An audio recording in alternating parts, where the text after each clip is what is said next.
Welcome back to Retail Therapy. My name's Will DeFries. Barrett Dudley. Good to see you. How are you doing today? Well, a happy holidays to you and yours. Is you as well? It's officially December. You as well. You know, we've cruised right on through the first major event, Thanksgiving, and we're on into the Christmas and the Hanukkah season, I would say. Where's your Christmas spirit at right now? It's honestly, it's very high. It's very high. Is there something in the air this year? I feel like there is. It's higher than it's been the last few seasons. I did when we got our tree the day after Thanksgiving, Black Friday as some call it, and I usually let Laura kind of like take charge of the wrapping of the lights and the hanging of the ornaments on the tree. It was all me this year. I took charge. Yeah, I did it. I kind of did the same. You know, and I put some Christmas music on like a Saturday morning. I don't know. I got out the Christmas coffee mugs. Oh wow. Yeah. I don't know. I'm not like I've already done some Christmas shopping. I'm not procrastinating this year. A theory. Yeah. A theory. Thanksgiving being so late kicked us directly into the Sunday after Thanksgiving being December 1st. Yep. Yeah. It was almost impossible to not turn the page mentally and just immediately go into holiday mode. I think you're exactly right. I think that's a huge part of it. I don't if you want to put your Christmas tree up really early, go ahead and do it. I'm going to judge you silently from afar because I respect Thanksgiving and the season surrounding it. But it made it very easy to simply put up the tree on that Sunday after Thanksgiving, have it be December 1st, feel good about it. Yeah. I'm more in the holiday spirit than I have been in a very long time. I'm also doing Christmas music in the car, which is not something I normally do. Because I think it's already December. It's not already December. It's already like December 4th, maybe December 7th by the time you're listening to this, December 7th or 8th, right? So It's like I don't know. 6 weeks is like too long for holidays, right? But like 4.5, 5 is like perfect. Yeah, I feel like I gotta strike while the iron's hot. So this, I think that's I think that's maybe a little bit of what we're experiencing at the moment. But it also got cold here right at the right moment. Like it's giving us some prolonged days of actually chilly weather, which has been good. Yeah. Sometimes it just kind of like, I know we're going back to like 80 on Monday, but like at least we're getting like solid days, a week's worth of chill weather. Oh, that was news to me. I didn't realize we were going back up. We're riding a roller coaster. It's a December roller coaster around these parts. There was other big news for you today. Huh. Let me just make sure I get my facts straight. Yes. Okay.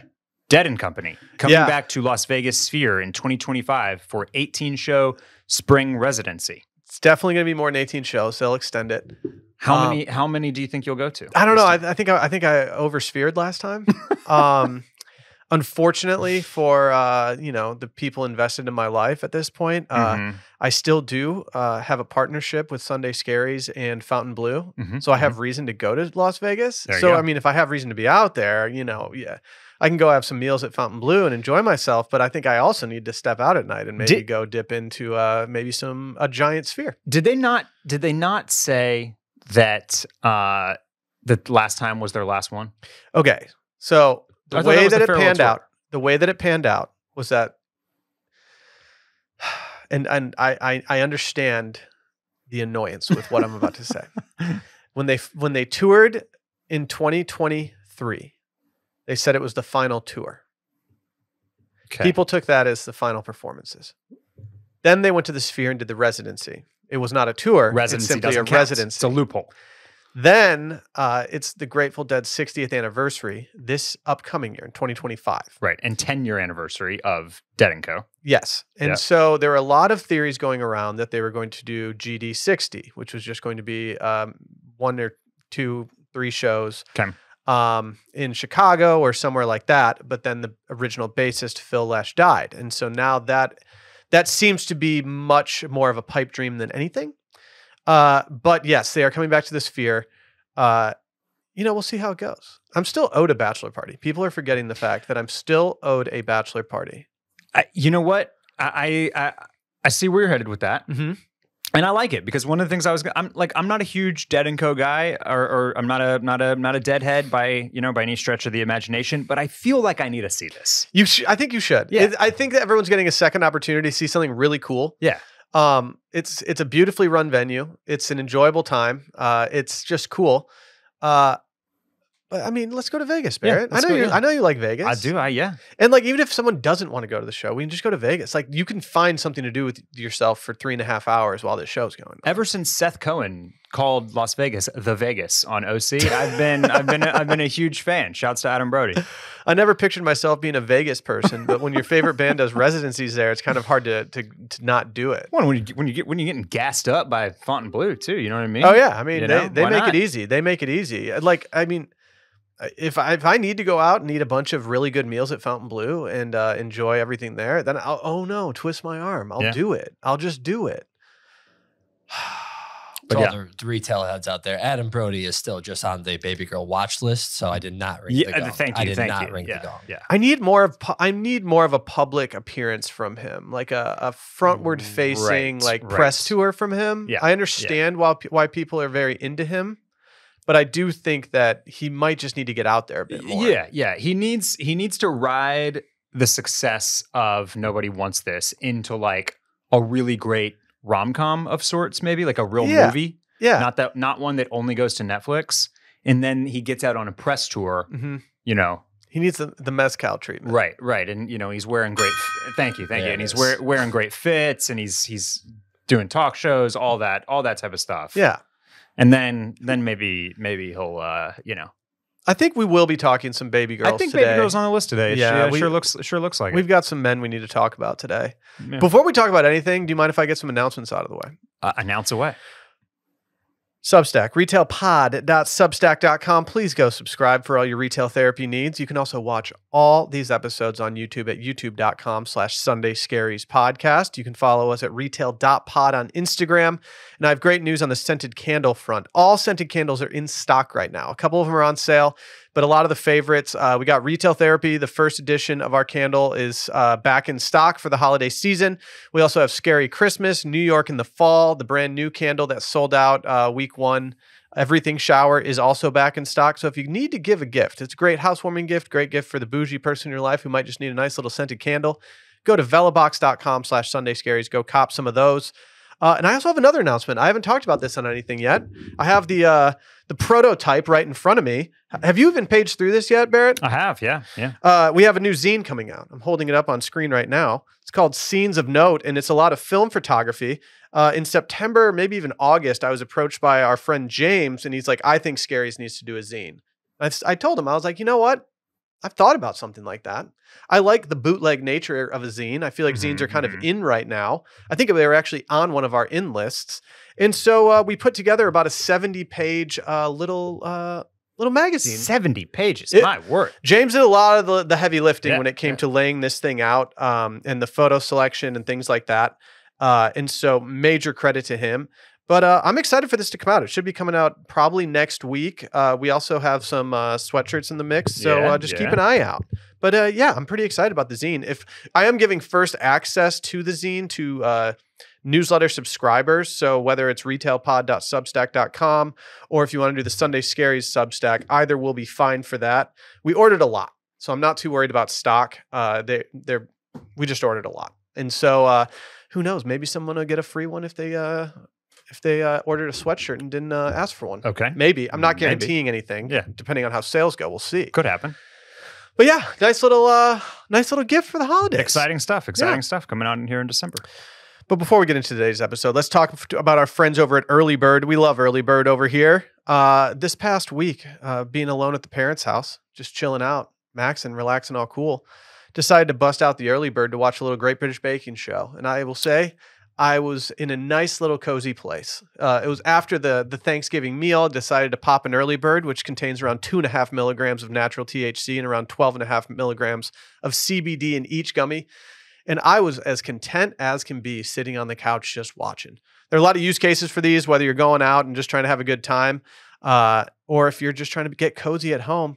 Look no further than our friends over at Early Bird. They're an Austin-based company. We've loved them since the beginning. They've loved us. It's a great relationship. Right now, you can get 20% off your first purchase with promo code RT20 at earlybirdcbd.com. Again, RT20 at earlybirdcbd.com. If you've purchased before, these codes are brand new, so go load up that cart, get as much as you want. I highly recommend it. Again, RT20, earlybirdcbd.com.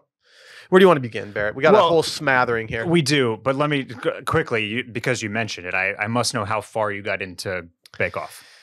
I'm probably halfway in. Okay. Probably halfway in. I'm very much enjoying this season. I think it's a great cast. I think it's an entertaining cast. I mean, do you want takes? Yeah, I mean, mostly I just want to hear you talk about our young short king Dylan absolutely going off. Dude's a problem. Yeah. Dude's a problem. Flavor King. He's getting anointed Flavor King. That's big for him. I'm like forgetting names now. I feel like I'm pretty good at the names mid-episode, probably because they're on the screen all the time. Yeah. Why am I I'm not able to remember my favorite baker's name. It's the Dutch woman. The boisterous one? Yes. Nelly? Nelly, that's her name. Yeah. I love her. I need her to get a cooking show immediately. Slovenian. Oh, she's Slovenian? Right? I thought she was Dutch. Christian, the tall guy with like the surfer Dutch? Curtains. I think he's the Dutch one. I loved our backwards hat king, but I feel like he made it as long as he could have before he needed to get asked. Andy, yes, yeah, he was great, but I think he went out at just the right moment. You know, he did just what he should have done. If he would have gone any further, he was going to be in the deep end with no help at all. That's right, so I was like, when he left, I was like, I'm sad to see him go. Yeah, but it needed to happen. But I'm enjoying the season. It's a great season. I feel like they've switched things up just enough with some of the challenges, like brought in new challenges. They do something a little bit differently for like a couple of the technicals. It's humming right now. I just wrapped it up last night. Actually, I watched the finale. So what we're going to talk maybe some holiday stuff here in a bit, but it's just, man, it's a perfect winter warmer show. Oh, it was. I'm really glad we saved it for Thanksgiving. Yeah. It was tough not having pastries at the ready. Oh, right. Yes. I did something the other night that I thought was a very nice move for me. I was at the grocery store. I knew we were going to watch a Great British Baking Show episode. And I checked what week it was, and I decided to go get something that was relatively on theme for that week. And so I was like, okay, this is a good husband move, right? That is a good husband move.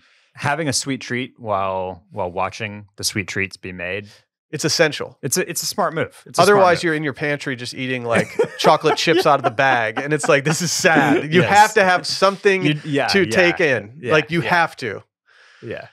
I think we just I kind of arranged what we each put down here on what I thought was a good order. So let's start with another. We had the Dead & Co news, but obviously on the day that we are recording this episode, it was Spotify Wrapped Day. It was. This is a day where everyone gets to feel special. That's right. Except for yesterday, where Apple Music listeners got to feel special. Was that okay? Wow. Man. Shows how many people in my little echo chamber are using Apple Music, because I did not see that. I would entertain going to Apple Music. I would entertain it. I've been told that I have entertained it recently. I've heard that the music quality is better. Yep. I've heard the interface is great. I don't really know much else. The only reason that I am not going to ever make the transition is because I've created so many playlists on Spotify that I don't even want to migrate them over. And like, I've promoted playlists on Spotify through Sunday Scaries. So I have a few playlists with like a decent following of them. And I don't want to take those playlists away from people by deactivating my account. It's just too much. It's too much. So I'll be a Spotify person for a while now. I didn't see you post yours. Is that because I posted mine on Twitter? Okay. I posted it on Twitter. I have to say, mine is uninspiring this year, given the fact that I spoke about this on Circling Back today, but we have a family plan.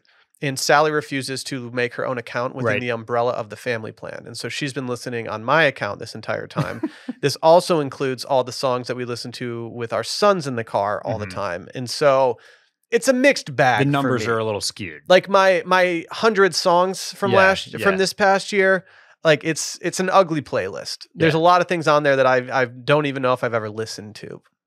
Well, for me, it was about as expected. It wasn't just Brat Summer. For me, it was Brat Year. I was going to say, you have 365 Party Girl vibes. So Charlie was my top artist of the year, and 360 was my number 3, my third most played song. Mine was a bit skewed, as Randy mentioned off mic, but My top song was Father John Misty, Real Love Baby.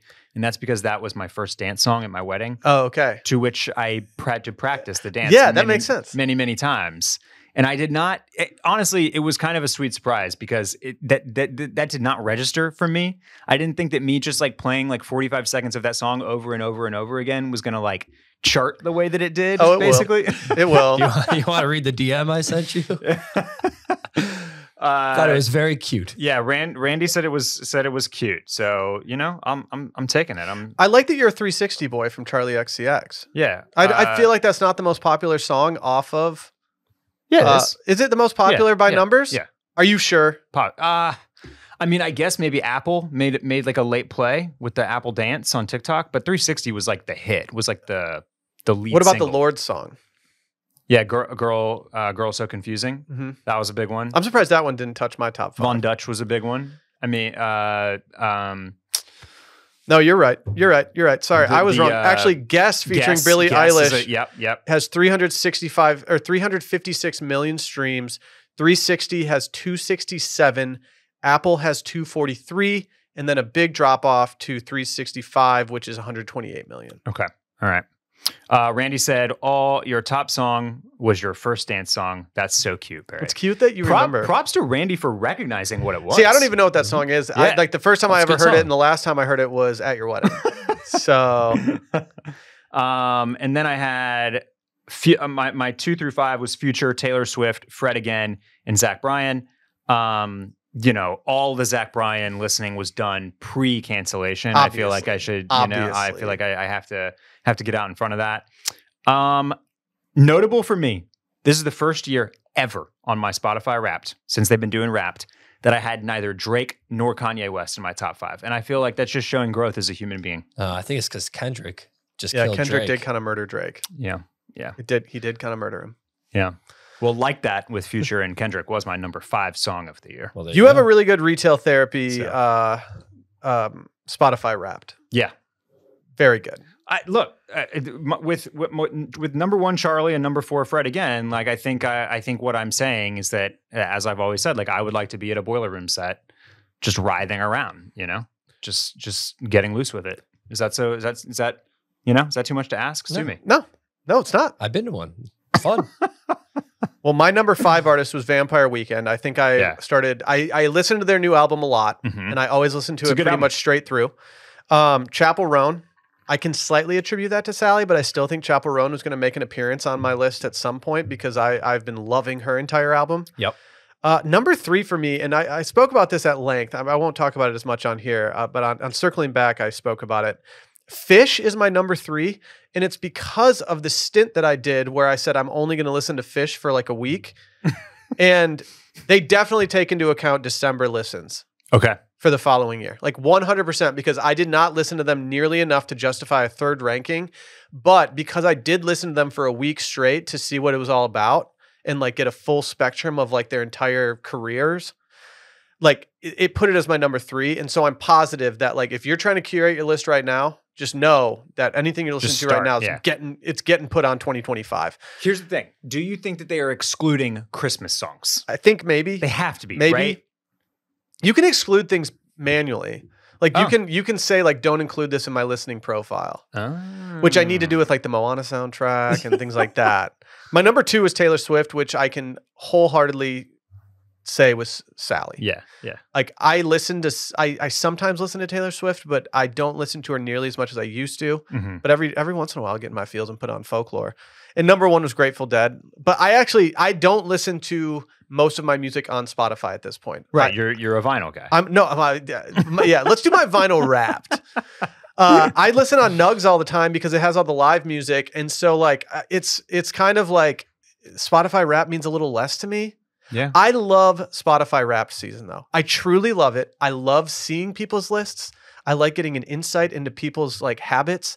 I enjoy seeing the bad music that people post. Mm-hmm, I enjoy getting validity from other people being like, oh, Barrett loved 360. Okay. Now I don't have to turn it down when I go to like a corner and I have my window down and there's like someone waiting to cross the street anymore.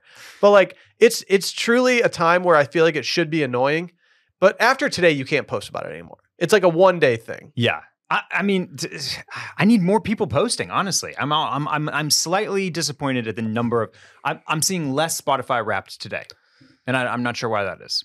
Well, people are criticizing Spotify Wrapped, saying it's not as good as it was last year. Just the overall presentation and experience. And I think it's fair. I agree with that. I do agree with that. We said that like they gave you your your city. Your listening location. Yeah, something about this year's was a little lackluster. I do agree with that. Some people are pointing to the layoffs. Man, yeah. The only extra thing they did is like saying what you were listening to certain months, which I did kind of enjoy because it was like that. Yeah, once the weather turned, it was like I was definitely listening to more like summertime music. It was kind of cool seeing that. Look, man, they could make Spotify Wrapped 50 slides, and I'd watch every single slide. Exactly. You know what I mean? Yeah. Like, just give it all to me. Give me all the stats. I love the numbies. I don't think the monthly stats are correct though. Because it said that Sally and I were listening to a ton of Chapel Roan during April, and I wasn't. Like I truly had never heard a song from her until Hot to Go, and then I really honed in on her around ACL, and that's when we started listening to her like all the time in the car if we were riding together. And so I'm just like I don't believe that I started like listening to her a lot in April. It just simply didn't happen. But I don't hate it. I'm a Chapel guy. Yeah. Through and through. Pink Pony Club. Let's go.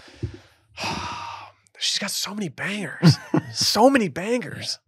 Barrett, I gotta say, is that the new iPhone case you got? It looks really nice. Thank you. It is the new iPhone case. It would look better though if you have this giant scratch on your camera. Yeah, you can still see it a little bit on the lens there. Yeah, but shouts to Nomad Goods. Great case. This is my second one in a row now. I gotta check. Oh, mine's from Alma. ALMA. You got that at El Alma, the interior Mexican food restaurant? Exactly. I don't know. My son got some peanut butter on the back of mine, and now I'm just having the horror stories of you dropping your phone without the case on it. It's like I can't not look at it until it disintegrates. It's disgusting. Should we just dive into some Baby Girls now? Let's dive into some Baby Girl. Okay. Do we want to talk the Betches Baby Girls of the Year list? I want to talk Betches.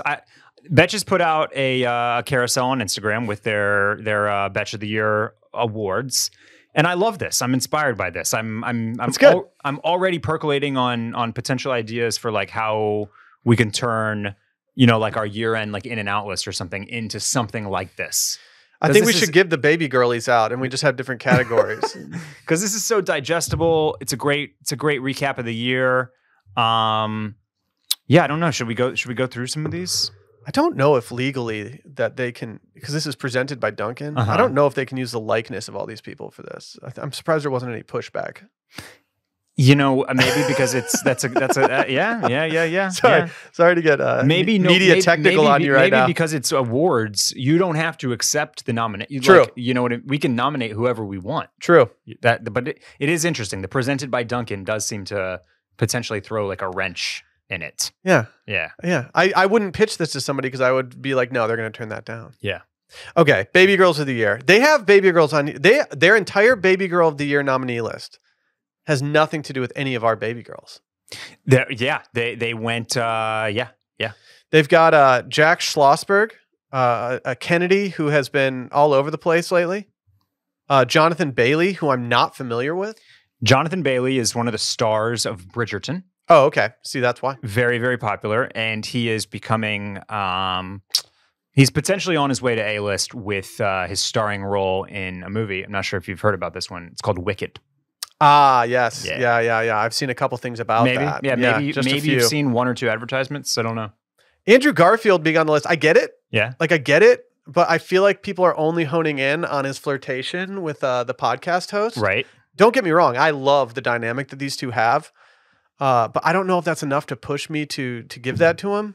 Our boy Marcelo Hernandez. Yeah. Domingo. Domingo. Direct from Domingo. This is my choice out of the 5 here. Oh, yeah. For sure it's Domingo. And then Steven Nedoroshik. I don't know how to say his last name, but he's the American gymnast who... He's the pommel horse guy. Yes. He went very viral. Do you find any credibility in the fact that Domingo was hanging out backstage at Sabrina Carpenter's show just before she and Barry Keoghan broke up? I mean, who's to say? This guy is He's out. He's riding around and getting it. Is what he's doing. He's a problem. He's a problem. He's a little tiny problem that's just finding his way into situations that I never expected him to be in. One moment he's like prompting breakup articles with Kaya Gerber and Austin Butler, and the next he's like maybe actually domingoing with Sabrina Carpenter and Barry Kogan. Like what are you gonna do about this guy? Domingo. Oh, that's good. Do we want to add any of these guys to the watch list? I mean, Domingo's not that far off. Marcelo Hernandez watch list for sure. Yeah, I'm mad at him. I think Jack Schlossberg's too unhinged for me. I am not familiar with Jonathan Bailey's game to the point. I think is Garfield already on our watch list? The fact that I think Jonathan Bailey is close, but the fact that you don't just like automatically know who that is, I think concerning. Is concerning. Yep. I think Andrew Garfield could be on the watch list, but I need a lot more. He needs almost like I'm kind of tossing him into the Adam Brody mix. Yeah. He needs like a little something more happening besides the flirtation. Right? I'm not seeing a lot of gossip about Andrew Garfield outside of the flirtation with. I feel bad for forgetting her name because she's great. I think that's perfect watch list area. Okay. That's exactly what the watch list. Okay. As Steve, another guy, he's also Dancing with the Stars. He was on. Yeah. He made the final. He did not win. So I'll let Andrew and Marcelo. Okay. Yeah. Thanks, Randy, for keeping track. This is a good slideshow from Betches. It really is. They I would have liked to be in the room when they got to brainstorm all this. Yeah. It would have been fun to sit there and be like, hold on, for Song of the Year, can we do Looking for a Man in Finance by Girl on Couch? Yeah. This one, the Song of the Year choices are great too. The Spark, which is Cabin Crew and the Liz Duvarna crew. Will did not like that when I showed it to him. Oh, it slaps so hard. Maybe I need to revisit. And every time I hear it, I'm just like bouncing along with it. I'm like, yes, these little kids, they go so hard. The feud of the year, Drake and Kendrick is the obvious one, but I think like does it make sense for Betches feud of the year? No, right? No, like that's probably more. Blake they need Lively something more petty, and Justin Baldoni, or maybe the Chaperone and the Paparazzi one. Mm-hmm. Which has also been fun to watch. Viral sound of the year. This is a no brainer. In the club, we all fan. Yeah, it has to be. It has to be. It anytime I've dropped that out of just out of nowhere, it always gets a little chuckle from everybody. Yeah, I'll ride with that. But loved that. I think you should leave. I feel like you're just here for the zip line. Also made it to viral sound of the year. And then I thought the wait that happened was also very retail therapy coded because the mob wife aesthetic. That was, man, you talk about a flash in the pan. That went away quick. That went away fast. It was fun while it lasted. For the 4 days that it was popping off, it really... That feels like it was last year. I know. Pookie seems to be... She's still hitting the algo, man. She just had the kid, like... They did? Yeah. I didn't know. See, I hate to admit this. I had to unfollow. I never followed, but she's still there. She's still... Maybe she's just on my wife's phone, and so I keep hearing her voice, or his voice rather. I like them. Echoing the halls. I would still like to meet them at a bougie resort on vacation and have drinks with them. Like I would love that. Like nothing more. I would like more than that. But there was just too much baby content before the baby was born, and all I could think about was like they have so much time on their hands right now. And this time's all going to go away. And they're going to be like, oh, God, we've really set the bar high for this baby content once this baby's out. How is niche hyperfixation? That's another one of their award categories. We got Hawk Tua. We got the holding space for defying gravity, obviously. Costco guys and the Rizzler. Okay, I was wondering why that didn't get Song of the Year, but they were included. All right. Defying gravity? I'm actually glad that we bring the boom. I'm glad that Bring the Boom was not on my Spotify top 5. As my son has an affinity for that song. Okay. How's Hawk 2's podcast doing? I think pretty well, actually. Yeah, great, I think she's surpassing expectations, which makes me it makes me happy for her. I don't see myself ever dipping into that. Yeah. She'd have to get like Dead and Company on. Are you familiar with Nara Smith and Lucky Blue and the whole yeah. Okay. Yeah. I've just learned their children's names. Oh yes. Yeah. Rubble? They're not. I'm not going to be able to think of them this quickly. Rubble? Rubble is one of them because they're insane. They are unhinged. Do you want to give any controversial takes? Do you want to say something controversial about Tradwives or about Nara? No. Okay. No. I mean, I don't know. No, I don't. I think I do, but I don't. They have Rumble. Rumble, yeah. Rumble, Slim Easy, and Whimsy Lou. Yeah. Yeah, Whimsy Lou's kind of cute. Whimsy Lou is passable. When you're with Rumble, tolerable. When you're with Rumble Honey, like Whimsy Lou sounds like her name is Sarah. I mean, Slim Easy? Come on. He's a 2-year-old named Slim. Slim Easy. Yeah, that's something. I mean, in other Babygirl news, we have a very polarizing Babygirl topic at hand right now. Elordi. What? There you go, Randy. Had to find the mallet. Jacob Elordi has grown a beard. He did. It has been covered everywhere. I have my thoughts on it. Barrett, do you want to first give your thoughts on this beard? Yeah. The first thing that I want to say is when these photos first hit my TL, before any of the hubbub surrounding the beard really started in earnest, my very first thought was, holy shit, that tuxedo is incredible. That was my first thought. You're too menswear coded. I'm too menswear coded because I loved everything that was happening here. I love this like drop shawl collar lapel with I'm not like a wingtip tuxedo shirt guy with a bow tie, but the way they did it here with no bow tie, with just a little triangle, a little devil's horns peeking out was perfect. The brooch, I mean, it was just so good. I really, really loved the look. And then I noticed the beard. And I am in the camp of, well, Elordi does not look as good with a beard. I don't like. He looks fine. He's a beautiful, handsome Hollywood actor, but I'm not into the beard. It's pretty incredible to be a guy who's so good looking without a beard that you don't need to use the beard as a crutch, and the beard actually tanks your stock. Yeah, I think he grows a decent beard. But maybe it's the hair with the beard. I think the hair is definitely a piece of it. He also has a bit of an issue here, and this happens to some guys. And I'm not taking shots, but when your beard is a different color than your hair, it's very different color on him. When it comes, and I think this is usually how it goes. It's like sometimes you're like not a redhead, but your beard is red. Mm-hmm. Oh yeah, mine has a little tinge of red to it, but it like matches your hair. Yeah, I'm more matchy than Elordi is. I'm getting more and more grays in it, and so and I think maybe for me the red part of it is actually the part that's turning gray first. If that makes sense. That's not surprising. GQ wrote a column where they talked to some stylists, some grooming experts about what's happening here, and they all pointed to the fact that like it's a little bit unmanicured, especially in the mustache area. Yeah, where like it comes too far over his lip. Dude, he's got a rookie beard problems and right now. I kind of agree with that as well. He doesn't know how to trim it up. But I do think the whole it's like all of these things combined. It's like the middle parted kind of like flat swoopy hair with the beard. Like it's very old school looking, and it also as they mentioned in the column, it does kind of age him up a little bit. It does, yeah, it does. And so it just kind of all came together to be quite divisive on the internet. But my biggest takeaway is, man, I would really like that tuxedo. Well, I put some. So one edit that I do have for his beard is it just looks a little scraggly. And it does everywhere. Yeah. He needs to hone this in with some beard oil. Okay. And I truly think this.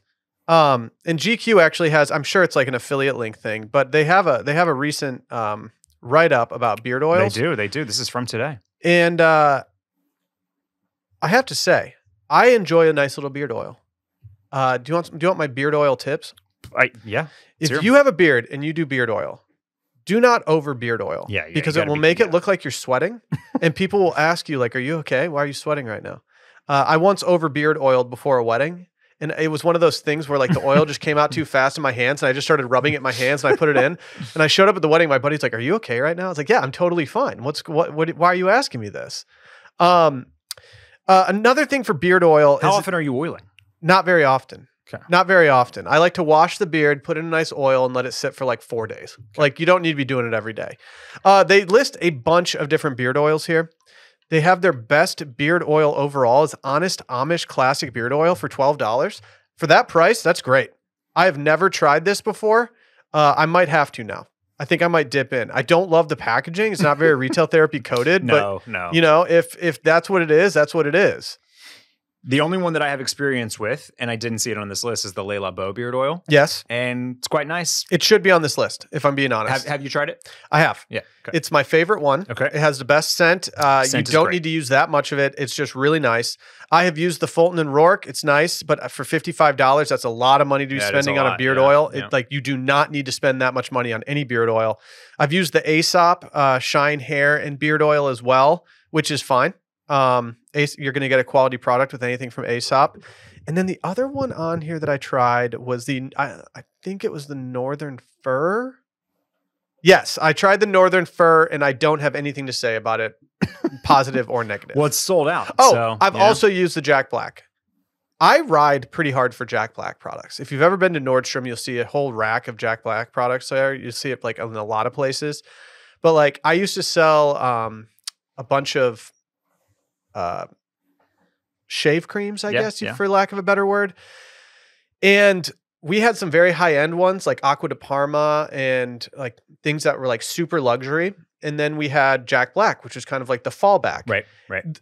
Jack Black's beard lube, which is just their way of saying shaving cream, for me, it's like the nicest shave experience that I've had. I've used that one. It's great. It's just like, it's more like a lotion than it is anything else. And I use it on. Yeah, it doesn't like suds really. Exactly. Just, yeah. But it's just really nice. And like, I don't want people to just underrate Jack Black because you see it everywhere. They do put out a really, really nice product. Their deodorant does not work.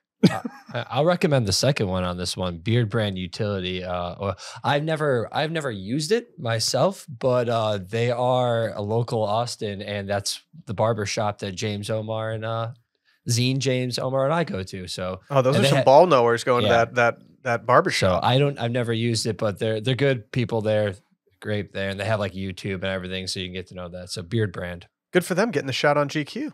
Yeah. He needs to oil up a little bit. He needs to sleek this thing up. It's not where it needs to be right now. Their best overall, the Honest Amish. His beard is also kind of giving Amish a little bit. It's the hair though too. The hair though too. Maybe I want to see him dress normally with this beard and not dress in a tuxedo. I want to see him in a more casual setting, maybe in an airport with a book hanging out of his pocket. Right. Short coat on. Yeah, he could. This look could crush with maybe like a chunky wool fisherman knit sweater. Yeah, right. See, maybe that's how he should have unveiled it. Yeah. Unveiling it on the red carpet's a cocky move. Yeah, he seemed to grow this pretty quick. And I would guess that he did, and I think that's also probably another one of the issues. I feel like in a week this thing's going to be looking. He's not going to have it in a week. Real nice. He's going to see the public fall. Maybe out this of is for a role. Maybe this is for a role. Could be. Maybe this is the Patrick Bateman origin story. You know, first he's bearded before he gets all hard jawed and anyone but him for Patrick Bateman is not going to make sense. I have seen him compared to Christian Bale with the beards. And Christian Bale's just so much better. Bale's got a great beard. Yeah, great beard. He's got the gravitas. He does. He gets it. Let's hear from our friends at Aura Frames.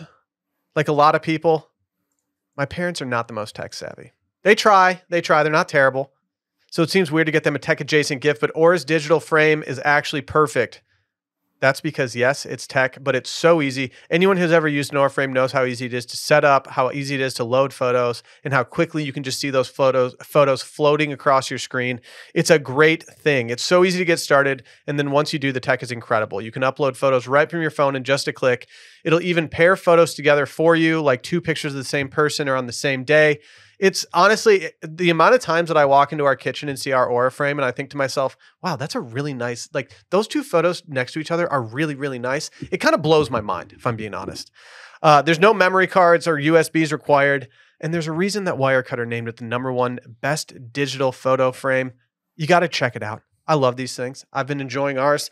My mom, she talks about it more than she talks about my grandkids. She doesn't actually, but she loves it. For a limited time, auraframes.com, you can get $45 off their best-selling Carver matte frames by using promo code RETAILPOD at checkout. That's AURA frames.com, Promo code RetailPod. This is an exclusive Black Friday, Cyber Monday deal. It's their best of the year, so don't miss out. Terms and conditions do apply, but go check it out over at auraframes.com. RetailPod for $45 off. Great match for a sponsor. I've got one of these. We've given them to parents. I mean, can't say enough good things. No. Shouts to Aura. No. Can we talk Guinness real quick? Yeah. I don't even know. It's going to be real quick. About time they get the write-up. New York Times, Wine, Beer, and Cocktails edition. They said, everybody is drinking Guinness. We know why. Guinness, the beer of Irish pubs and Irish men, has endeared itself to chug-happy Americans eager to split the G. Yes. Yeah. Yes. How was your Kelly's Irish Pub? Happy birthday, by the way. Thank you. How was your Kelly's Irish Pub excursion for your birthday? It was great. Was it cozy? It was very cozy. Did you kick back some creamy boys? I sure did. Probably one too many. There's just something about being in a little Irish pub having a Guinness. There is. You know? There is. And I don't know how much credit is due to you and the fellow circling back boys here, but I feel like y'all were way ahead of this. So y'all were into splitting the G. What, 4 years ago? In 2019, I went over to the UK. We saw some friends who live over there, and they told us about this. And I was like, oh, I'm all in on this. Yeah. I already love Guinness. Like, if I can have an excuse to play a game and, drink it down real quick, then sign me up for it. Mm-hmm. And so I started doing it like literally all the time. But I've always been a Guinness drinker. Yeah. I was annoying. I was like the annoying person when we were 19, where we would have like someone willing to go buy us beer. And I would be like, hey, can you throw a 4-pack of Guinness on there? And I was like, I'm sorry. But like, I truly have always liked it. Part of the reason I like it isn't the flavor. It isn't anything. It's not the vibe of it. Part of the reason I love it is just because of the nitro bubbles. Like, I don't like a super carbonated beer that makes me like burp and do everything. And I don't feel the same way when I drink a Guinness. And I've also found that now that I get older and hangovers come on so much faster, that Guinness is not something that gives me some like headache hangover. I can drink as many as my heart desires that night, and I wake up feeling relatively normal the next day. Well, it really is the perfect Will story. 19-year-old you adding a 4-pack of Guinness to the 30 racks of Keystone that were probably being loaded into the cart. And the flavored vodka and the and the bottle of whiskey, the bottle of Canadian whiskey that we would be drinking. Yeah. It's really funny. But for anybody that is like, I feel like a lot of people, and I think this is one of the things that even I had to learn 5-6 years ago, whenever it was, but like, you see Guinness and you see that dark stout pour and you think it's going to be this heavy beer. It's not. It's a very light beer. It's like honestly pretty low in calories. It's like 4.3% and 4.3 or percent ABV. Like, it's really not. It's a pretty light beer. So you get kind of the best of both worlds. You get the vibe almost of like drinking a porter, right? Mm-hmm. Or a winter warmer or something like that. But it's in this much lighter package. It's got great flavor, and it's just fun to sit in a cozy little bar and drink these creamy boys. Here's one of the beefs I've got, because when we started splitting the G, whenever it was, I feel positive that for many months, times, years, whatever barometer you want to use there, that we were aiming to get in between that harp and the Guinness lettering. Correct. But that's not actually what you're supposed to be doing. That's how I was taught by my Scottish friend. Okay. She told me it was to be between the harp and the word Guinness. But because really is splitting the G is actually getting it right here in between the gap that the G makes, right? So yes, but also no. Okay. Then there's the people. So I think the easiest way to do it is between the harp and the word Guinness. Then there's the people that say you just got to put it in the gap of the G. Yeah. Then if you go to Kelly's Irish Pub and you talk to their Irish manager, she will tell you that is not enough. Okay. That you need to have the line resting on the G. Like on the part of the G that comes up. On the bottom or the serif. Yeah. And so, yes, the serif, Randy. Thank you. Yeah. Thank you, my typeface king. Okay. And so that's what she said. And she said that is the way to do it. That is the only way to do it. And there are people that can do it every single time without fail. And so here's the thing. I think that if you're going to do it with a group of friends, you need to decide like from the jump, this is what we're doing. because we're not just going to include everybody here. This is not a free for all. We're not giving out participation trophies. The rule. Yeah, exactly. Yeah, it's like beer pong, house rules. Right, house rules. Yeah. So before you do it, you just have the hey, where are we? What's everyone's rules here? You know. Now, have you seen this? I have not actually seen this going viral either. That's another piece of the story for me, is that this is apparently, I guess, big on TikTok or whatever. I think because of my scrolling habits, my interests in life, a lot of my feed is just English soccer stuff anyway. I think I see more Guinness content than most people. But this says, here's a nice little retail therapy driven segment from this column here. It says, Guinness's stateside boom is a byproduct of a larger cultural moment, said Mr. McGonigal, who is from County Donegal, Ireland. In recent years, Irish cultural figures like actor Paul Mescal and the author Sally Rooney have introduced Americans to a cooler version of Ireland. Guinness, which was hardly trendy when he lived there, is benefiting. Quote, Irish culture is having a big resurgence, he said. We're at the peak of where we've ever been. So basically what we're saying is that we need to book that Ireland trip stat. We do. Yeah. We do. Before it gets overrun. I'm okay with Ireland getting some love. You know, after I did my 23andMe and gave my DNA away, I figured out that I'm much more Irish than I'd ever anticipated. And you know what? I'm okay with it. I don't know. There's just something nice about like one Guinness is enough for me when I'm at home. Like I don't need to like have a bunch of them. It just feels good to have one. I don't drink it very fast. It just is like the foaminess. Everything's just kind of softer. It's just a great, nice little beer to have. But like now it's getting so popular. I saw today that there are some pubs in England that are going to start limiting the amount that you can order because they're having supply issues. Wow. And so like they're actually having to limit this, which means that like I don't want this to overflow over into the United States. I can't be told, no, you've had enough, sir. Yeah. Well, only if I'm too drunk. They did open a brewery in Chicago just recently. So I know hopefully that's gonna pump it out for us. When we were in Chicago for the Circling Back meetup, I really wanted to go try and go there, but it just the way that our schedule was, it just didn't work. Well, Kelly's, God love them. I feel like they know what they've got in Guinness because it's not the least expensive beer on their menu. No, it's quite expensive. Yeah. Yeah. I think about $9 I think it's $8 per, which, you know, I know it's just like beer prices at bars right now, but they do pour the best Guinness in Austin, Texas. Yeah. Per an award they won. Okay. I don't know what that means. They also were very kind to us when we had the ad deal with Guinness, which I don't think they need anymore. I don't think they need more promotion. But when we had an ad deal with them, Kelly's Irish Pub here in Austin was like, the second we told them what we were doing and that they were our favorite Irish pub, they were like, oh yeah, you guys can do whatever you want here. Let us know if you need like us to top off your port so you can keep doing stuff. And they were just great. Yeah. They also had a Tesla drive through their wall day one of opening. And they still served beers after that. Speaking of Irish pubs in New York and all that, have you been to the Dead Rabbit? I haven't yet. Okay. It's on my list to get to before the year is up. Same. They've got a great holiday setup. It's very popular in New York, and I know that it's probably going to do at least somewhat okay here. I think it's going to do great. The location is just very interesting here. It is. But it is. It seems like a quality enough product that I'm willing to go endure Dirty Six during the off times. Yeah. I don't know. Being on Dirty Six when it's like really busy, it's anxiety inducing.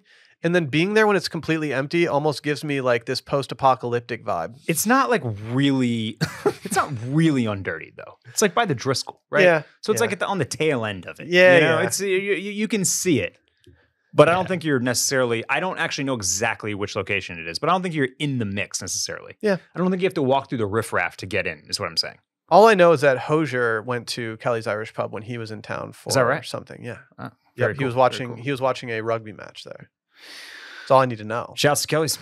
I'm proud of Guinness, man. Yeah. I'm happy it's getting the love. I will have a Guinness with pretty much anybody at this point. To all the people who have bought me a Guinness in my life, I thank you. I've enjoyed every single one I've ever had. I'm going to be annoying to you until you do the Turbo Guinness. That's fine. I simply have not had the opportunity. The only beer that I drank when I was in Michigan was I was drinking Guinness and I was drinking Sam Adams Winter Lager. And I mean, I went through a lot of Guinness, man. I was just enjoying it. It's just a great sipper for a nice cool day.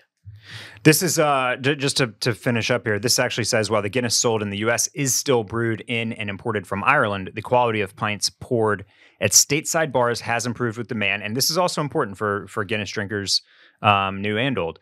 Guinness is our signature dish, said Fergus Carey, an owner of Fergie's Pub in Philadelphia. He pours his pints into 20-ounce imperial pint glasses, as is customary in Ireland, and takes several minutes to do so. We take it very seriously, he said. And that is something that you will note if you go to a real, like an Irish pub and you order a Guinness.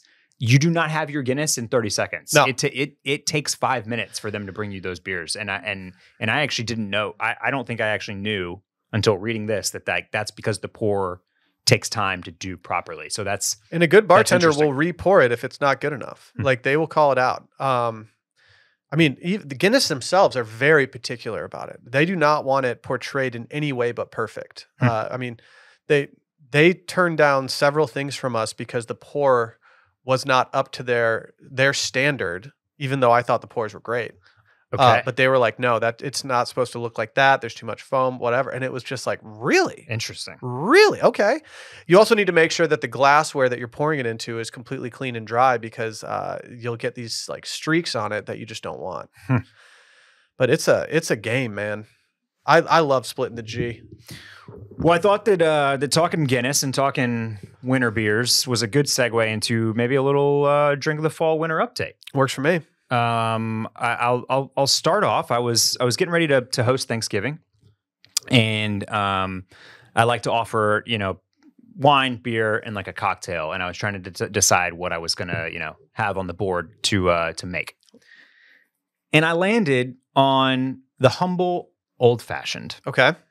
And it was the first time in a long time that I've wanted to make an old fashioned, and I thought about just like the kind of the trajectory of that drink, and how when we got out of college and we started kind of like pretending to do nice things as young men, it's such a signal, right? It's a signifier. You go to a nice restaurant and you start with a cocktail and you order the only cocktail that you know of and that you can drink pleasantly. And that's an old fashioned. Yeah. It's got the sweetness. Yeah. It's like the 26-year-old man's drink of choice. Perfect. And so that much like boat shoes, right? Like I just kind of like put it in this box and was like, I'm never taking it out of this box again, because I can't get rid of that connotation. But finally I did. And I was like, what I want is like whiskey on a big, or bourbon on a big cube of ice with some bitters and a little bit of simple syrup and an orange twist. And I did it. And guess what? They're real good. They are real good. They are real good. I feel like I would like them more if I started making them on my own and got my proportions down, because I always have complaints at restaurants of like, oh, I didn't like it. Oh, this is too sweet or this is too much whiskey. Like, I feel like if I really honed in what I wanted, it would work. I'm bummed. I'm on the Bill's Oyster restaurant in Austin here. I'm on their menu, and they used to have this like very, very Christmassy. I think the word Christmas was in the name of the cocktail, but it was essentially an old fashioned with this like Christmas twist to it. And I think they've since removed it from the menu. I'm gonna have to send a text to somebody and say, put that back on the menu, my friend. Well, I did read and I was like just kind of like doing trend research, seeing if there was anything out there about old fashions, and nothing really new to speak of. But one of the things that I did read talked about how like the key is keeping it very simple. Like, don't try to do too much. Don't try to get too fancy with your bitters, your ingredients, or whatever. Like the point is to like let the bourbon sing, kind of thing. But to have it in a more kind of approachable way than just simply neat. So that's my update. I'm drinking the for the Texas boys, if you have it at your HEB or your Central Market, the Meanwhile Winter Lager, I think it's called like Jolly or something. It's really, really good. I've been buying 4 packs of that. I'm making old fashions. I'm drinking pints of Guinness. That's my update. I've been drinking pints of Guinness. I haven't been drinking martinis lately until I started drinking martinis again. And I just can't get over the Gibson with the cocktail onion and that little tinge of savory. Like, it hits so much different in cold weather. Wearing a sweater and drinking that is much different than wearing a short sleeve t-shirt and wearing that. And now I think I might become a person who has different martinis for different seasons. And I think I'm dubbing the Gibson as my winter martini of choice. I think I'm gonna try to not drink them during the warmer months. Okay. And maybe do a twist or some olives or something. But like I can't get away from it. It's all I want when I'm having a booze drink at this point. Okay. I think I'm still ripe to get taken by the whiskey train before Christmas. I think I just need to go dip into some whiskey and maybe find some drinks. What are you an eggnog person? I like an eggnog. I like a holiday eggnog. What do you make it with? Well, so this is I'm glad you asked. My typical go-to has been buying like the bottles of pre-made that already have the alcohol in them at like Total Wine or whatever. That's not retail therapy coated. I guess, but well, you're right. It's not. But they're really good and they last and they don't split. Okay. But I've been like, I want to buy eggnog this year and then do my own like alcohol edition. You could Nara Smith it and just make your own eggnog. Yeah. Well, I think to really Nara Smith it, I'd have to get my own chickens. Yes. And raise the chickens to start producing eggs. And then I would, that would be the Nara way. What is that called again? Oh, homesteading. Yeah. You got to become a homesteader. Get you some chickens. But I spent like 15 minutes in Central Market last week looking at all the eggnogs, trying to figure out which one I wanted to buy. How hard is it to not buy the one that's in like the old school like milk jug container, like the glass one? Well, so I've been those brands. That's the milk that I've been buying. Oh, okay. Yeah, so it's hard not to. It's just like, man, this looks good. Those glass bottles keep the milk so much colder and fresher for longer that it's worth a few bucks extra. Interesting. But yes, so that is where I was headed, and then I made the mistake of looking at the nutritional label on eggnog. Yeah, and saw that in 8 ounces. Or no, a half cup. So 4 ounces. It was Sorry. It was 8 ounces. It was a full cup, but less than a soda. 50 grams of added sugar in one of those. Yeah, it's a lot of sugar. That is so much sugar. And that's the hardest part for me with eggnog is that if I have it, I want to drink it. But it's a dangerous game to play. Very dangerous. I've come around and I've started mixing it with bourbon and not rum. Okay. I like the bourbon taste in it. Can't you just kind of put everything in it? Yeah, I think you could. Yeah. I think you could. But I just like I just love put like brandy in it too, right? Like brandy, rum, and bourbon are like the big ones. I think. you can pretty much substitute brandy for anything in those winter-driven cocktails if you're doing like a punch or So are you buying a certain eggnog? Are you making it yourself? No. I'm pretty new. Hand up. I'm pretty green when it comes to the eggnog game. Have you had eggnog this year yet? I have. On Thanksgiving morning, I had 2 eggnogs. Okay. Hell yeah. Our friends got together and we decided to pour up some eggnogs. I was very light with the eggnog. I didn't want to get too many cows in too early. Maybe that's the key kind of thing. Is so to basically flavorful. Make it more of it's like you're drinking the spirit, and eggnog is really just the mixer. My proportions were 50-50. Yeah. I was keeping it very minimal and trying to just sip on it, not go too fast. Yeah. It's a dangerous game to play.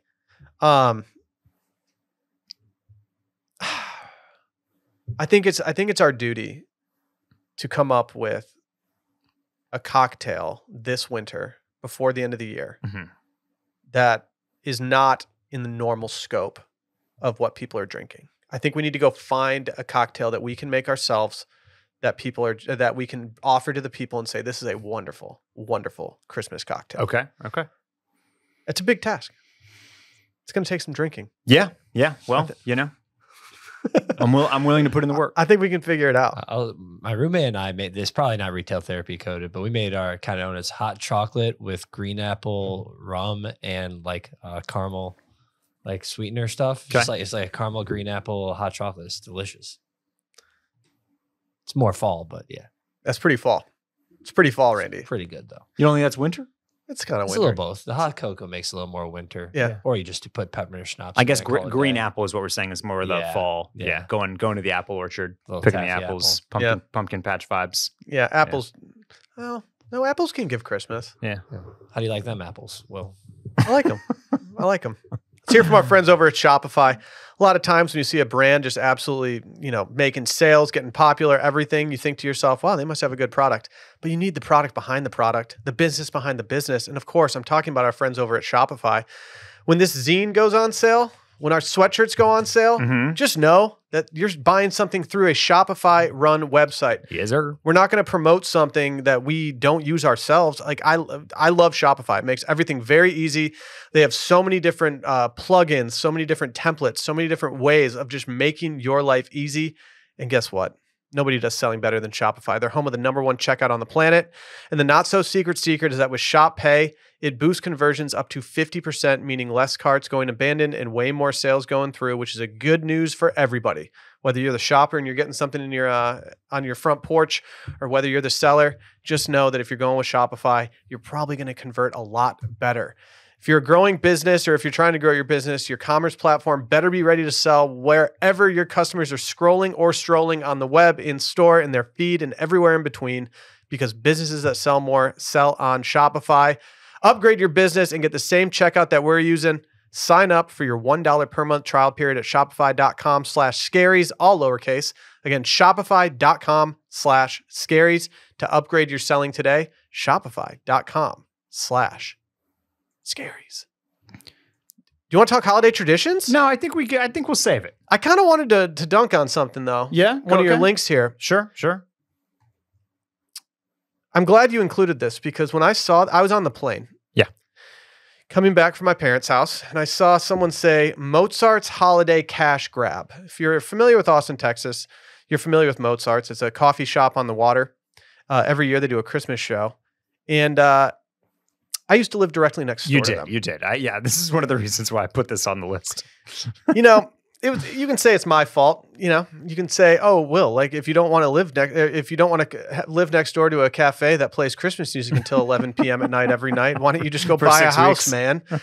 It is absolutely insane what they're doing over there. Yeah, it is the biggest cash grab I've ever seen. I don't think they care about their day-to-day business. I think they only care about just maximizing profits around the holidays and just like shuttling people in. And like, it's just crazy to me. I do think that the world is over Christmasing restaurants and bars and cafes and everything. Yeah. We can carve out this little part and maybe save like some of the more positive holiday traditions for let's get hateful real quick. for one of our episodes. Ooh. But like, yeah, just to make this a little bit broader, like there are all these events and light shows and like things that people put on in various towns and cities. I'm sure wherever you are, your town has one.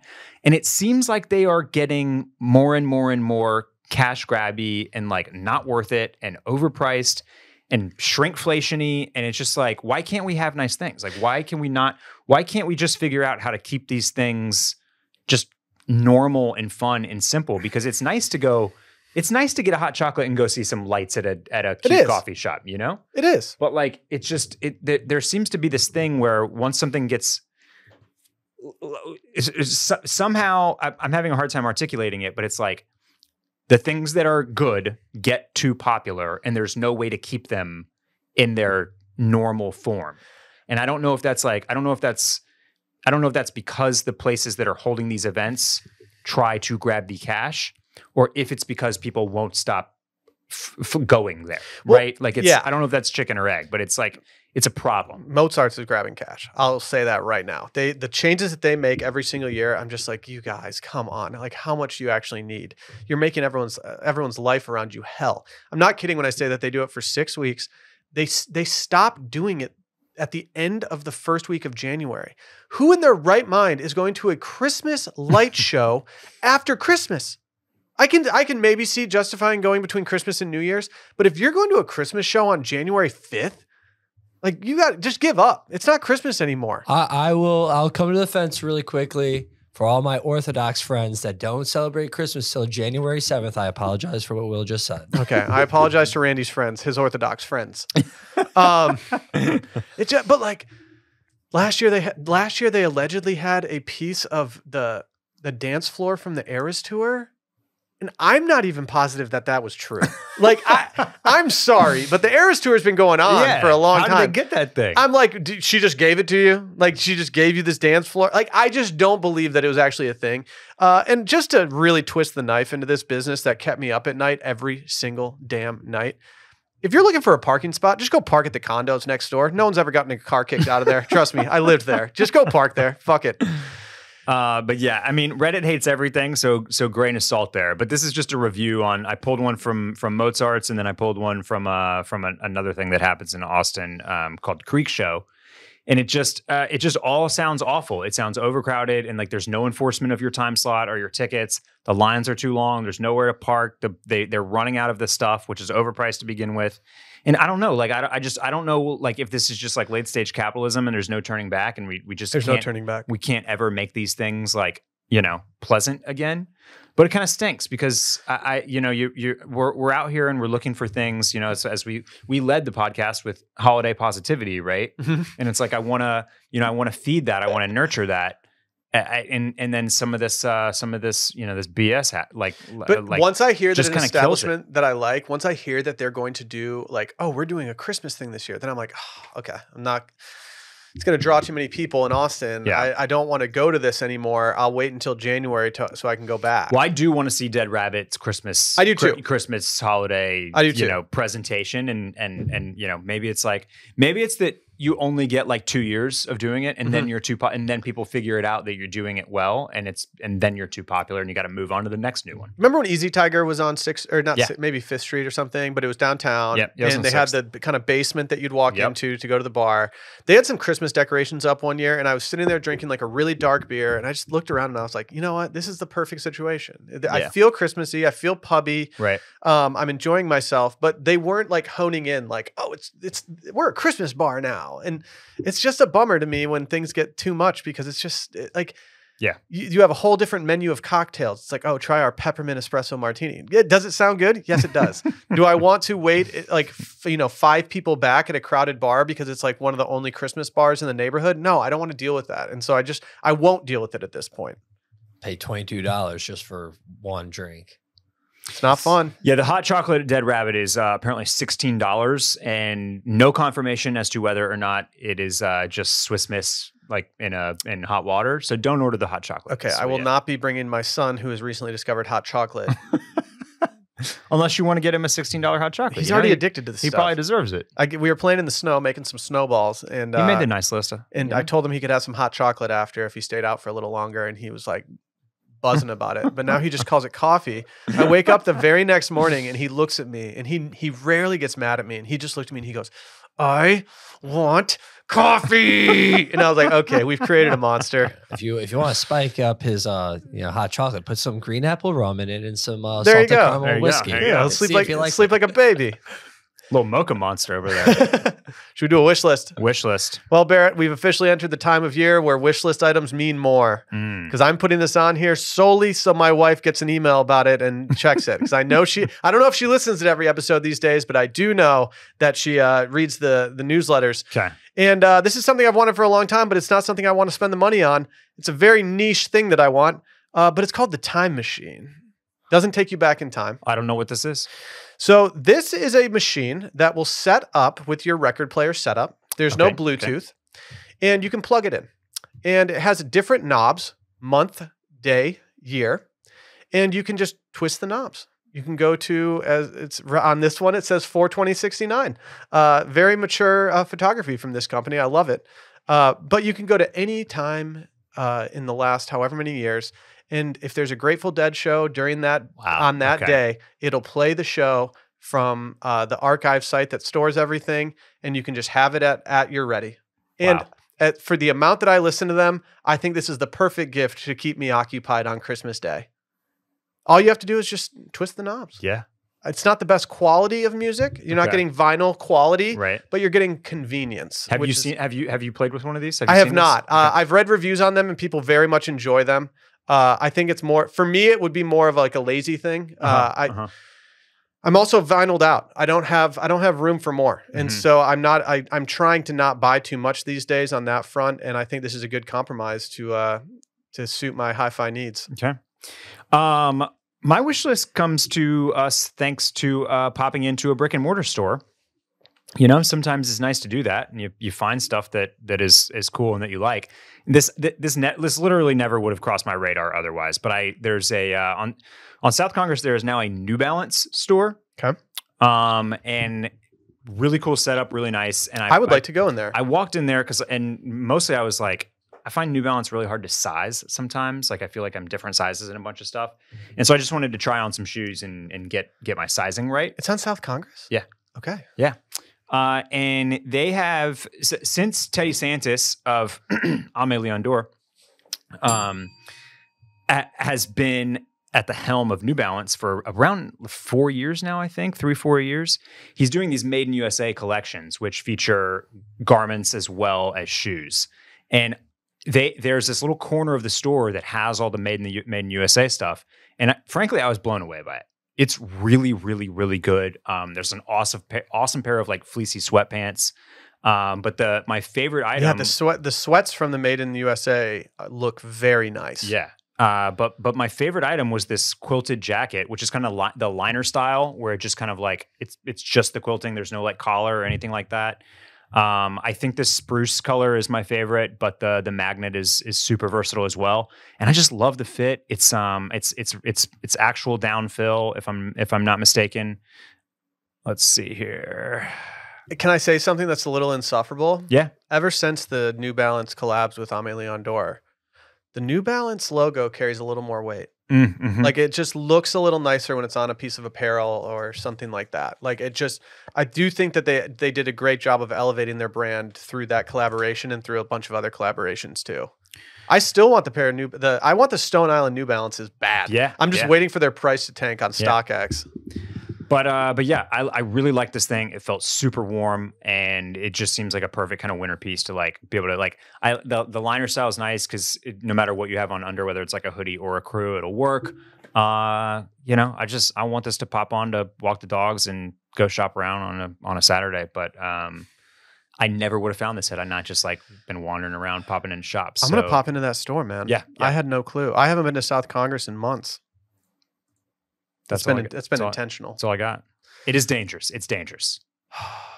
Yeah. I'm still bummed that there's no Guinness in the fridge before this episode today. Talking Guinness with one in front of me would have felt really good. I was wondering why you didn't grab one. Yeah. I washed out the glass, had it all ready, had it all dried out, and walked in. Randy and his friends probably drank it all during a party he had here. Not true. Randy brought the afters to Wash Media. Yeah, wouldn't be the first time.